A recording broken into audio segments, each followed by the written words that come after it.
নেলি হত্যাকাণ্ডৰ প্ৰতিবেদন দাখিল হ'ব বিধানসভাত। গণহত্যাৰ ৪২ বছৰৰ পিছত তিৱাৰী আয়োগৰ তদন্তৰ প্ৰতিবেদন বিধানসভাত উত্থাপন কৰিব।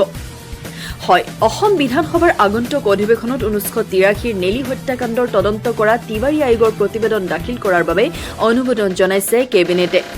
অৰ্থাৎ অসম চৰকাৰে সিদ্ধান্ত লৈছে যে ১৯৮৩ চনত সংঘটিত হোৱা সেই ভয়ানক নেলি হত্যাকাণ্ডৰ বিষয়ে তদন্ত কৰিবলৈ গঠিত তিৱাৰী আয়োগে তৈয়াৰ কৰা প্ৰতিবেদনখন অসম বিধানসভাৰ আগন্তুক অধিৱেশনত দাখিল কৰা হ'ব। অৰ্থাৎ বহু বছৰ ধৰি ৰাইজে অপেক্ষা কৰি থকা প্ৰতিবেদনটো অৱশেষত প্ৰকাশ পাব, যিটো এতিয়া বিধানসভাত দাখিল হ'ব বুলি কেবিনেটে অনুমোদন কৰিছে। তিৱাৰী আয়োগ কি?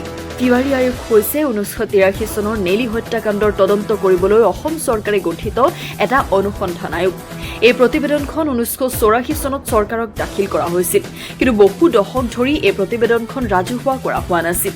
এতিয়া কেবিনেটে সিদ্ধান্ত লৈছে এই প্ৰতিবেদনখন অসম বিধানসভাত দাখিল কৰা হ'ব।